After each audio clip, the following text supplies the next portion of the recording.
Well, hello. Today is Monday, the 19th of July, and today we are in um, Acts chapter 24, and I'm going to pick up this. We're actually going to be reading verses 17. I'm going to pick up at verse 10, and we're going to read through verse 17 or 27. Excuse me.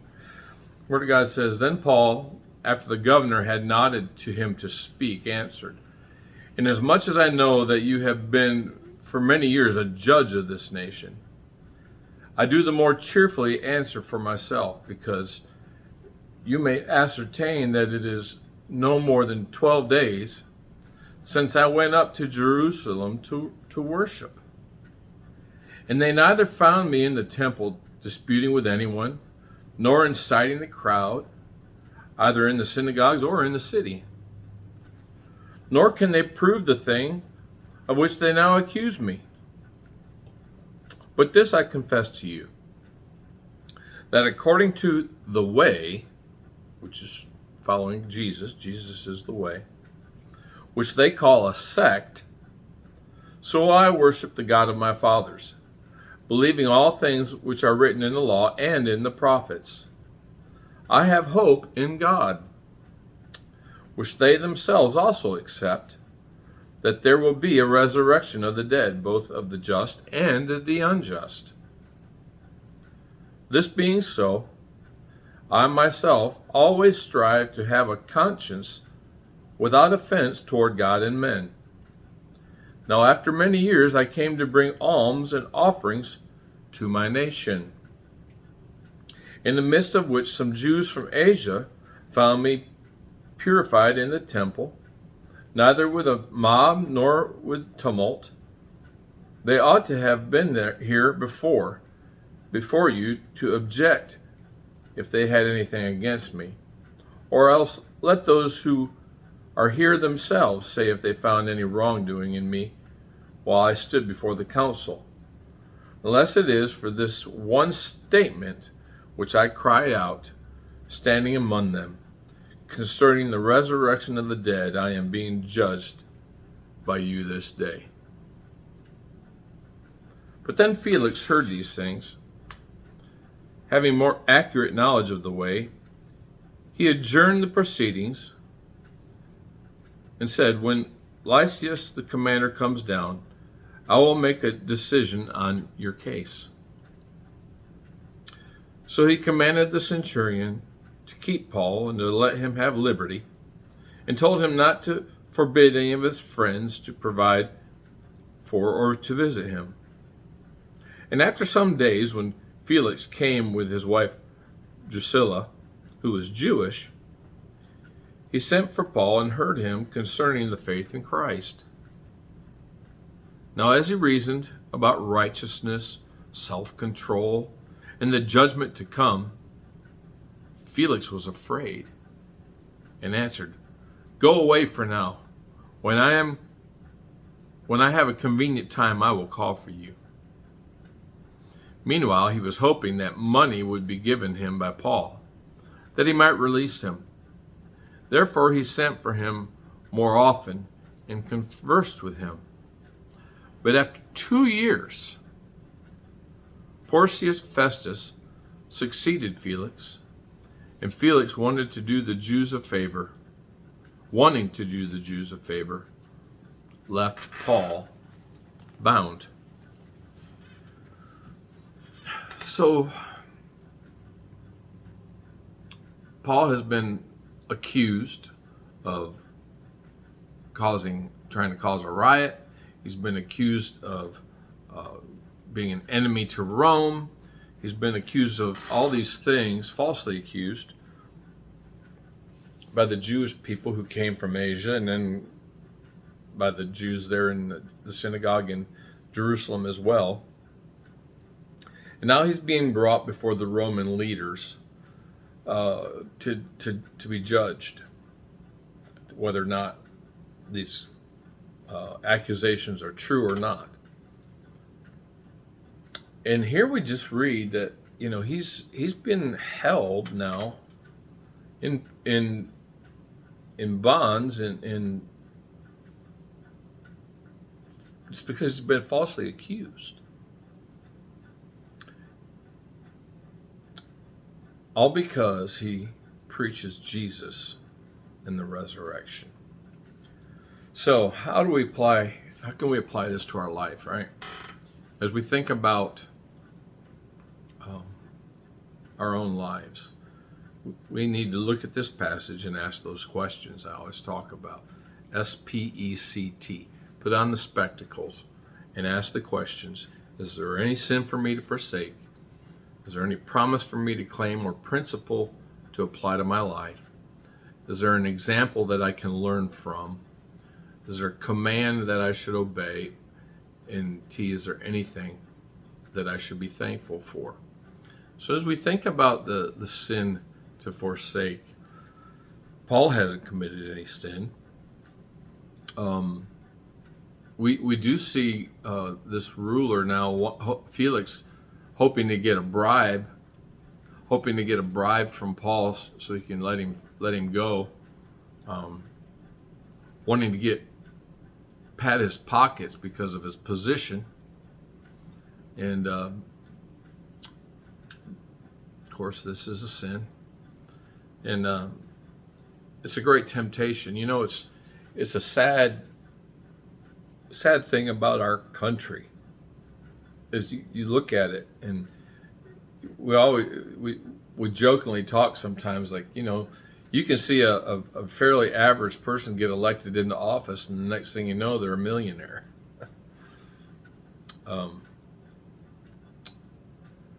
That's tragic because they're being influenced by money to govern, and quite honestly, it's probably what's ruined our country.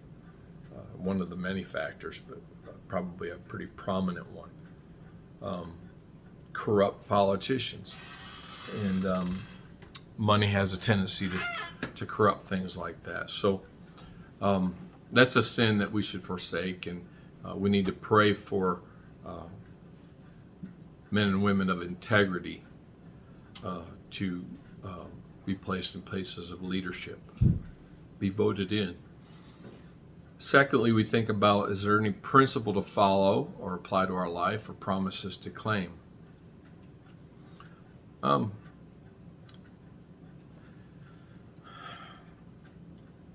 God has told Paul, he stood before him and said, you've been my witness here in Jerusalem, and you will be a witness for me in Rome. You are going to Rome.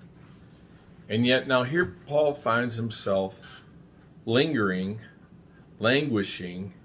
in bonds, being held for an extended period of time. We don't, it says after 2 years, this man, Festus, preceded Felix. So, was it a 2-year period? I don't really know exactly how long he was imprisoned here before he gets to start his journey to Rome. But it was a significant amount of time. And here he is, he's waiting to go to Rome. Even though God has told him, this is where I want you to go, and this is where you're going, Paul is having to wait on the Lord. And that's a whole that's a whole nother discussion. I have a little book behind me somewhere in the shelf called Waiting on God. It's written by Andrew Murray. He was a missionary to South Africa in the 19th century, and wrote several devotional books and commentaries. And it's just like a 31 little short chapters, like a daily devotional kind of book, where he just kind of hashes out all the different verses and concepts and the precepts of God, where God encourages us to wait on the Lord. They that wait upon the Lord shall renew their strength. They shall mount up with wings as eagles. They shall run and not grow weary. They shall walk and not faint. Wait, I say, on the Lord. Over and over and over again, that term is used in the Old Testament, to wait on the Lord. And, frankly, we don't like to wait, do we? To wait on the Lord. And what does that mean? I remember hearing Adrian Rogers preach a sermon on waiting on the Lord. And he said, to wait on the Lord is to, number one, look to the Lord, is to long for the Lord, is to listen to the Lord, and is to be in tune and waiting on the command of God, to take that next step. It's difficult to do. We're very impatient. So wait on the Lord. Here's Paul having to wait on the Lord and for him to take that next step. Then we ask the question, is there an example for us to learn from here? Well, Paul having to wait on the Lord, a difficult time.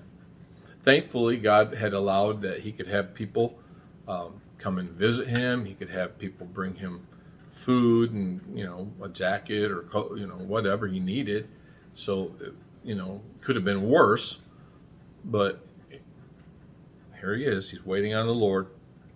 And so we see his example there, but we also see the fact that learning from this, the poor example of the leaders there who, he kept the new leader, Festus kept Paul in bondage for no reason other than as a favor to the Jews. That's just evil. Then we ask the question: is what commands do I obey? Do I see here that I need to obey? I don't see one that applies that necessarily applies to us here. But what about being thankful? Well, Paul is being taken care of. Paul he's not in danger, but he's just waiting on the Lord. And